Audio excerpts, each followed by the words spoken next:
buen día, ¿cómo están ustedes? Un gusto de que hayan llegado a este punto de encuentro. Hoy día vamos a conversar con la doctora Ada Chicharro. Ella es docente de la Facultad de Medicina Clínica Alemana de la Universidad del Desarrollo. Y obviamente les voy a contar de qué se trata. ¿Han visto ustedes de repente, ya han oído hablar a lo mejor, sobre todo en temas de niños, por ejemplo, cuando hablamos de las ausencias? Esas cosas que de repente nos hacen como quedarnos pegados en la nada y luego volvemos. Pero también hemos visto personas que convulsionan. Esto le llamamos epilepsia. Vamos a conversar hoy día con ella porque hay muchos mitos que derribar y muchas cosas que conversar y que realmente saber de qué se trata. Muy buen día, doctora. ¿Cómo está usted? Gracias por... Hola, Miriam. Hola, buenos días. A ver, Ada, yo decía en un comienzo que vamos a hablar de epilepsia. En realidad, en general, la gente le tiene mucho miedo a la epilepsia. Yo no sé la verdad por qué, no tengo muy claro. Me da la impresión de que es algo que viene de la parte histórica un poco, ¿no? Siempre se habló de años, de miles de años atrás, en que había esta enfermedad que era un poco como propia de los reyes, de los nobles, por aquello de que a lo mejor había mucho cruce entre ellos mismos, entre las familias, ¿no? Cuéntanos a grandes rasgos de qué se trata, qué es la epilepsia, doctora, y por qué le tenemos tanto miedo. Bueno, la epilepsia en realidad es una enfermedad crónica que se caracteriza por una predisposición a tener crisis epilépticas que son espontáneas y recurrentes. Y como tú bien dices, en realidad esto ha sido asociado y existen varios mitos en relación a la epilepsia. Antiguamente incluso se consideraba por las antiguas generaciones como una posesión demoníaca. Entonces se hacían todo tipo de exorcismos y las personas que tenían epilepsia eran como dejadas de lado porque muchas veces también se consideraba como una enfermedad contagiosa, entonces las personas tenían miedo de que esto se les fuera a pegar. Así que también era algo que producía mucha discriminación desde las antiguas generaciones. Y posteriormente, con el avance de la ciencia, hemos podido saber por qué se producen las crisis epilépticas, que sabemos actualmente que no tiene nada que ver con posesiones demoníacas, que es algo netamente científico, en que hay un aumento de corrientes eléctricas en las neuronas, producto de, como probablemente vamos a conversar más adelante, una serie de situaciones y enfermedades que pueden llegar a provocar estas alteraciones en las corrientes eléctricas. Pero es un problema netamente biológico, no tiene nada que ver con otras cosas. Esto quiere decir, esto de las corrientes eléctricas que dices tú, quiere decir que de repente hay una gran descarga y esta electricidad parte para el lado que no debería, por ejemplo, o que es exagerada en el tema de llegar, por ejemplo, a las neuronas que son capaces de hacer el tema del movimiento. Mira, vamos a partir recordando la biología del colegio, ¿ya? Ya, En que ya, nosotros pensamos, las neuronas se comunican entre sí por impulsos químicos. Esto correcto. quiere decir que una neurona libera una sustancia química, la neurona que continúa la recibe y esto genera una corriente eléctrica. Y gracias a eso nosotros podemos movernos, podemos pensar, podemos tener todo nuestro comportamiento neurológico normal. Sucede que hay veces en que estas neuronas, por distintas situaciones, pueden generar conexiones anómalas o pueden generar corrientes excesivas producto de una alteración en estos mecanismos de neurotransmisión. ¿Ya? Y esto genera que muchas neuronas simultáneamente tengan estas corrientes y se genere una hiperexcitabilidad neuronal. Ya entendimos clarísimo. Oye, y a ver, y estas descargas extremas o el hecho de que se vayan a la neurona que no le correspondía, por decir, no sé, Sí. ¿Por qué se produce? ¿Por qué se provoca eso? Mira, cualquier lesión que afecte la corteza cerebral puede provocar epilepsia. Estamos hablando de, por ejemplo, alguien que tuvo una meningitis y tuvo una secuela en el parénquima cerebral, o una persona que tiene una lesión tumoral, o alguien que tuvo un golpe muy fuerte en la cabeza en que perdió la conciencia, o sea, un traumatismo encefalocraniano. Todo eso puede dejar alguna lesión, o también las asfixias perinatales, que son otra causa frecuente de epilepsia. Entonces, en resumen, cualquier lesión que afecte la corteza cerebral puede provocar epilepsia. Pero no solo eso, porque hay personas que no tienen ninguna lesión en la corteza, es decir, uno le hace neuroimagen y no ve nada visible afectado, pero igual tienen epilepsia. Y eso muchas veces son causas genéticas, ¿ya? Hay epilepsias que ahora con el avance de la ciencia también se ha podido identificar varios genes que codifican para ciertas proteínas que tienen que ver con esta transmisión neuronal y que pueden hacer que sea excesiva. Entonces tenemos causas genéticas, tenemos causas adquiridas, cualquier lesión de la corteza cerebral, y también tenemos que considerar las malformaciones del desarrollo, ¿ya? Cuando los fetos se empiezan a formar en el vientre materno, las neuronas migran y forman capas en la corteza y se van ordenando. Y a veces sucede que en esta migración quedan nódulos de neuronas que están como ectópicas, mal ubicadas, y generan conexiones excesivas. En resumen, las causas son múltiples. Ya, perfecto. Ahora, me quedó clarísimo el tema de que también puede ser hereditario como no puede ser adquirido absolutamente. Exacto. Y puede ser adquirida no porque uno, digamos, por un accidente, no solamente el tema de un accidente, como dices tú, un golpe en la cabeza fuerte que te haya llevado a un traumatismo encefalocraneano, sino que también a lo mejor a un accidente durante el parto incluso, ¿no? ¿Algo dijiste? Claro. Cuando hay asfixia perinatal, es decir, a la guaguita no le llega suficiente oxígeno, puede sufrir la corteza cerebral, las neuronas sufren y quedan con un daño. Y ese daño que habitualmente queda, es muy frecuente que provoque epilepsias de difícil control a veces. Ya, oye, y a ver, yo dije al principio y también creo que no sé si es verdad o no, aquello que uno le llama ausencia, lo que en algún momento, no sé si sigue siendo, llamándosele así, se le llamaba el petit mal.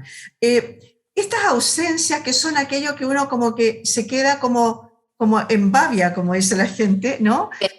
¿Son verdaderamente una representación de una epilepsia pequeña?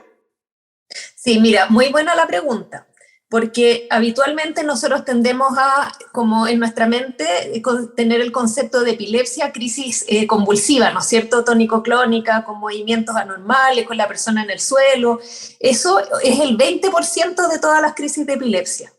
El 80% de las crisis de epilepsia son de otro tipo que no se nota tanto y que pueden pasar desapercibidas. Una de ellas son las crisis de ausencia, ¿ya? En que la persona por tiempos muy cortitos, estamos hablando de segundos, generalmente menos de 20 segundos, se queda con la mirada perdida y se desconecta del medio. Y eso muchas veces, la mayoría de los afectados con crisis de ausencia son los niños, porque es un tipo de ausencia, de crisis más de origen genético. Pero hay otro tipo que son las crisis focales del adulto, que son muy parecidas a las crisis de ausencia, en que las personas se desconectan por un periodo muy corto también, que dura entre segundos, 1 o 2 minutos, y tiende a hacer cosas en forma automática.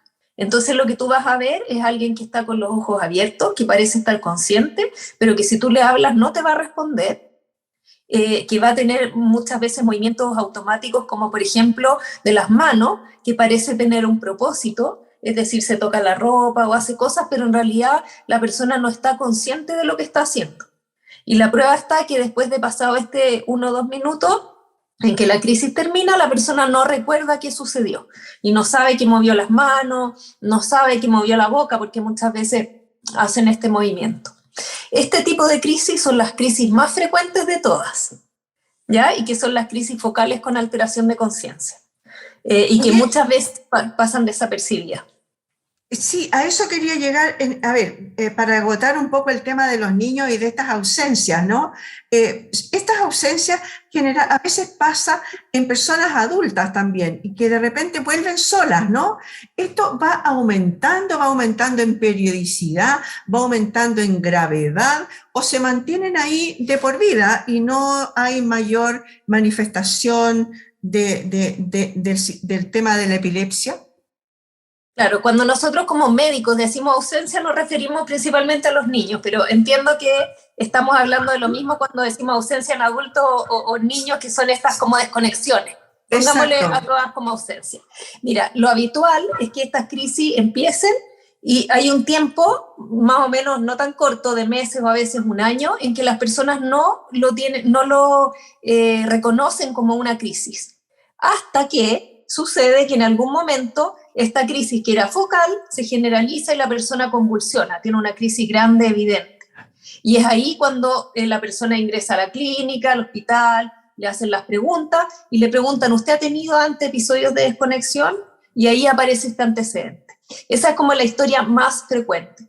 Ahora, hay otra gente que se da cuenta antes y consulta antes, pero esa es el tipo de crisis más frecuente por lejos, tanto en adultos como en niños. Ya, o sea que en realidad evoluciona. La idea, claro, la idea sería entonces que cuando una mamá o un papá se da cuenta que esto le está sucediendo a un niño en forma más o menos repetitiva, porque de repente uno se puede quedar como en la luna, como dicen, ¿no? Pero si esto ya empieza a suceder más seguido, debiera consultarse desde temprana edad, ojalá, ¿no? Exactamente. Ahora, hay un mito en la epilepsia, y es que la epilepsia como que se tiende a pensar que afecta más a los niños, y eso no es real. Los niños se afectan, pero la población que más tiene epilepsia son los mayores de 60 años. Ah, ya, y es más ¿Ya? hombres que en mujeres. ¿Eso por qué sucede? Porque se nos empieza a echar a perder la sinapsis de las neuronas. Claro, cuando una epilepsia ocurre, mira, hay dos grupos etarios que son los que más tienen epilepsia, que son los niños menores de 1 año y luego los pacientes mayores de 60 años. Sin embargo, se puede presentar a cualquier edad, ¿ya? Y las causas son distintas. O sea, si yo tengo un niño que tiene epilepsia, probablemente tenga algo en relación a una malformación del desarrollo, o haya tenido asfixia perinatal, o simplemente sea una epilepsia genética. Es muy distinto si tengo a alguien que no tenía epilepsia y comienza con epilepsia a los 60 años. A esa edad ya se van sumando las causas, porque tengo más probabilidades de que en algún momento de la vida pueda haber tenido un traumatismo encefalocraniano, puedo tener un accidente cerebrovascular, puedo tener un tumor, montones de causas distintas que se van sumando a lo largo de la vida. Entonces, la edad, los pacientes que más tienen riesgo de tener epilepsia son los pacientes mayores. Oye, con respecto a eso, uno podría a lo mejor confundir el tema de la epilepsia con convulsiones debido a algo, o es lo mismo.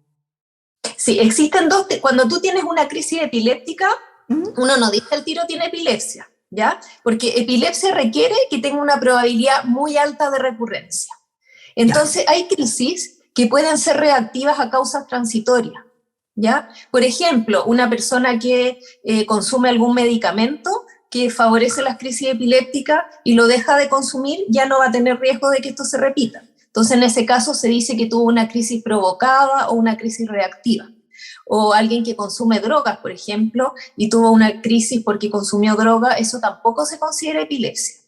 Para considerarlo epilepsia tiene que tener un riesgo alto de recurrencia, sin una causa particular que explique esa crisis. Ya, perfecto. Oye, a ver, nos encontramos ante una persona, como dices tú, ya a una persona mayor, no necesariamente más de 60 años, puede ser, no sé, una X persona adulta, ¿Sí? que sufre una convulsión. Se cae de la silla y empieza, ¿no es cierto?, a convulsionar, muchas veces a botar espuma por la boca, etcétera. ¿Qué tenemos que hacer las personas que estamos viendo esto? En general es como con un horror, como alejarse, no sé. Esa es una Claro.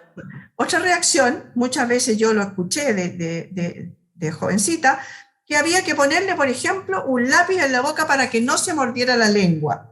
Pero en general provoca un cierto rechazo. ¿Qué tenemos que hacer los seres humanos que estamos mirando esto? ¿Cómo ayudamos o no ayudamos mejor? Sí. Mira, esa es una pregunta muy importante porque el 99% de las personas lo primero que tiende a hacer es poner algo en la boca para evitar que la persona se muerda la lengua. Y eso es justamente lo que no se debe hacer, ¿ya? Y no se debe hacer porque uno aumenta el riesgo de que la persona pueda asfixiarse con algo que pueda aspirar. Entonces, es muy importante no poner nada en la boca. Las crisis, saber que duran entre 1 o 2 minutos, son autolimitadas. La persona después de la crisis va a quedar muy somnolienta y va a costar que se recupere unos 20 minutos aproximadamente. Sabiendo eso, lo único que nosotros tenemos que hacer es esperar que la crisis pase, evitar que se golpee la persona, porque a veces hay como movimientos repetitivos y se pueden golpear contra el suelo, contra algún mueble. Entonces es importante tratar de obtener alguna, puede ser ropa, un polerón, un chaleco para ponerle bajo la cabeza y que no se golpee.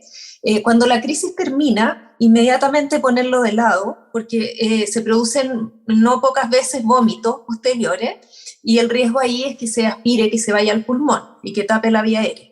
Entonces, inmediatamente ponerlo de lado y esperar que pase. Tomar el tiempo es bien importante, porque en las situaciones como de mucho estrés siempre se nos hace muy largo el tiempo. Uno dice, ¿cuánto duró el terremoto? Duró 10 minutos y resulta que era 1. No dejarla sola, ¿cierto? Asistirla en todo momento y tratar de ayudarla a orientarse, porque cuando despierte no va a saber dónde está, no va a saber qué le pasó, entonces hay que tranquilizarla, contenerla, no tratar de sujetarla, porque a veces la gente, como está un poco confusa, se puede poner agresiva. Entonces hay que tratar de con cariño hablarle y irla orientando. Oye, Si la crisis se repite, sí, cuando no, la dime, crisis se dime. repite, cuando termina una crisis y se repite, viene otra, inmediatamente eso también es una razón para llevarlo a un servicio de urgencia. Si la Tú me, crisis dura mucho o si se repite.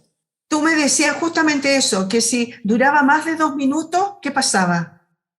El 99% de las crisis son autolimitadas, es decir, duran menos de 2 minutos. Es muy raro que una crisis epiléptica Ya. se prolongue por más de 2 minutos.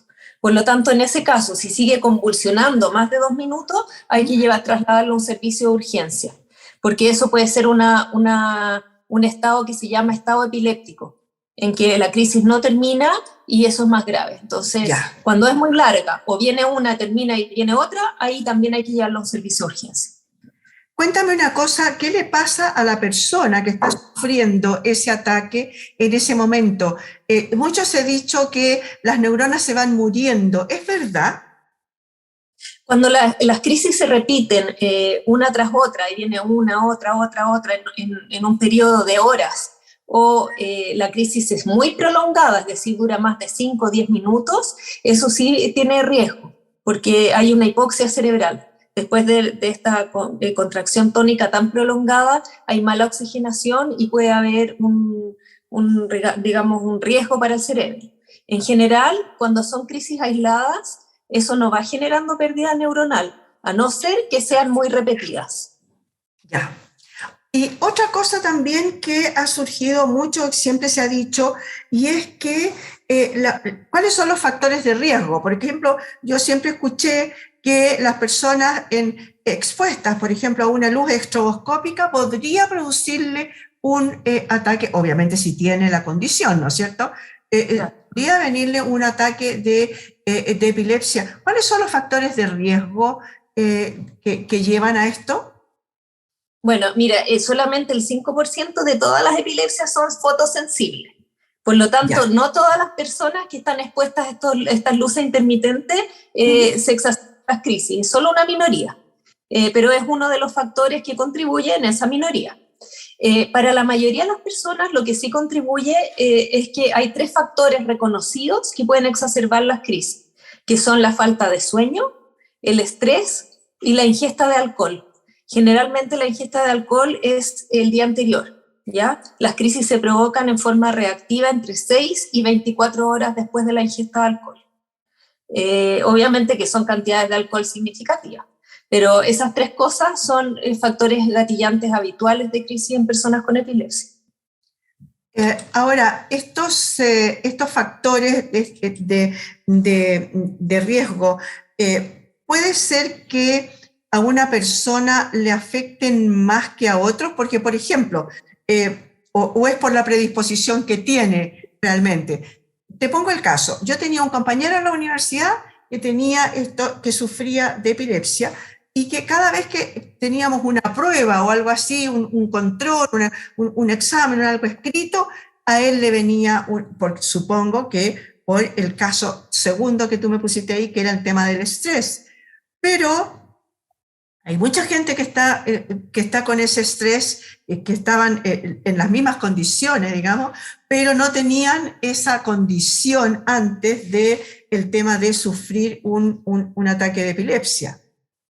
Claro, mira, yo siempre le digo a los pacientes, porque a veces cuando les da y tienen el diagnóstico reciente, y son adultos especialmente, y me dicen, pero yo creo que el estrés.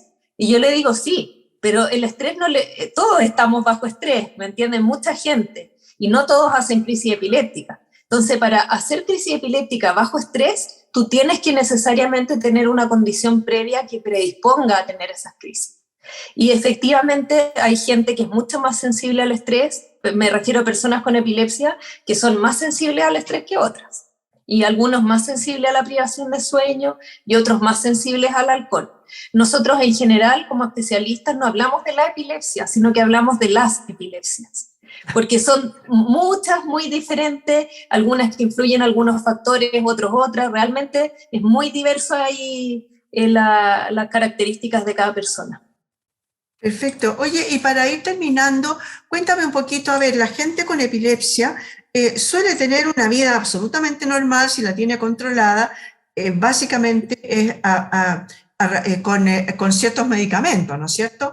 ¿Qué pasa si esa persona de repente deja de tomarlo porque ya se sintió bien, o son de por vida? Sí, mira, eso depende del tipo de epilepsia. Por eso lo primero que nosotros, cuando vemos a una persona con esto, nuestra primera pregunta interna como doctor es, ¿tiene epilepsia o no tiene epilepsia? Porque a veces hay cuadros que imitan y no son. Esa es la primera. Y la segunda es, ¿qué epilepsia tiene? ¿Ya? Porque dependiendo de qué epilepsia tiene, es cuál es la probabilidad de esa persona que quede libre de crisis con ciertos fármacos antiepilépticos. Y además, sabemos por cuánto tiempo debemos tratarla dependiendo del tipo de epilepsia que tenga. Por darte un ejemplo, hay algunos niños, los niños tienen un tipo de epilepsia particular que tiene mucho que ver con la maduración cerebral. Entonces, llegada a cierta edad, nosotros sabemos que se les va a pasar. Por ejemplo, la epilepsia ausencia infantil. Esa tiene un periodo que es más habitual que se provoque y sabemos que después se pasa. Sin embargo, hay otras epilepsias que no, sabemos que no se le va a pasar. Por ejemplo, una epilepsia que es secundaria a alguna lesión cerebral, como distintos tipos, sabemos que esa epilepsia no se va a pasar. Y es muy frecuente que los pacientes suspendan el tratamiento pensando que como ha estado bien, ya se le pasó y quiere probar, ¿no es cierto? O porque a veces se saltó alguna dosis, por ejemplo, y no le pasó nada. Entonces dice, oh, ok, ya no necesito esto. Y ahí es bien complejo porque la suspensión brusca de los fármacos puede hacer que se produzca un estado epiléptico, que son estas crisis que no paran. Entonces es muy importante, si se decide suspender el tratamiento, hacerlo gradualmente y siempre con una, digamos, con una recomendación médica. Claro, o si tienen que cambiar de medicamento, por ejemplo, ir como de a poco bajando uno para poder introducir de a poco el otro también, ¿no es cierto? Me imagino que deben terminar además, algo que no se me olvidó comentarte antes, cuando estábamos hablando de los ataques realmente, de estas crisis, perdón, tú no hablas de ataques, dices crisis. Sí. Me imagino que deben quedar sumamente adoloridos, ¿no? Porque muscularmente los músculos trabajan por sí solos muy fuertemente, por lo tanto es como si hubieras ido, no sé, como por 2 años seguidos al gimnasio más o menos, ¿no? Sí, sí. Pasa eso y pasa otra cosa también frecuentemente en las crisis convulsivas, y es que se puede morder la lengua. ¿Ya? Por eso la gente tiende a poner algo. No hay que poner nada porque la lengua se muerde efectivamente, no siempre, pero muchas veces en los costados laterales. Entonces quedan heridas en la lengua. Pero no es que la lengua se corte. Por lo tanto, si nosotros introducimos objetos no vamos a tener ningún beneficio porque la lengua no se corta, solamente se muerde en los costados. Y todo lo contrario, a lo mejor puede ser que incluso si tú pones algo le signifique un ahogamiento, ¿no? Que se lo empiece a tragar, etcétera, o que con la fuerza lo parta. Por ejemplo, lo típico de lo que te digo yo que nos decían a nosotros, pónganle un lápiz en la boca. No, sí, porque puede partir. Es peligroso. Y al final resulta peor el remedio que la enfermedad. Muchas gracias, doctora, por haber estado hoy día con nosotros. Nos aclaraste muchísimo sobre este. Qué bueno. Me alegro mucho que toquen este tema también, porque es un tema que no se habla mucho y que es muy útil sacar a la epilepsia de las sombras, como se dice. Exactamente, hay muchos mitos con respecto al tema, se le tiene mucho miedo a la gente que lo sufre, y no tendría por qué ser en realidad, ¿no? Exacto. Son crisis que, bueno, le tocó por lo que sea, le tocó nomás, pero no es algo que debiera ser limitante para esa persona. Muchas gracias, doctor, por haber estado hoy día. Ya, pues, gracias a ustedes. Chao, chao. Muchas gracias a ustedes también, señoras y señores. Conversamos con la doctora Ada Chicharro. Ella es docente de la Facultad de Medicina Clínica Alemana de la UDD y obviamente neuróloga especialista en epilepsia. Muchas gracias por haber estado hoy día con nosotros. Esto fue Punto de Encuentro.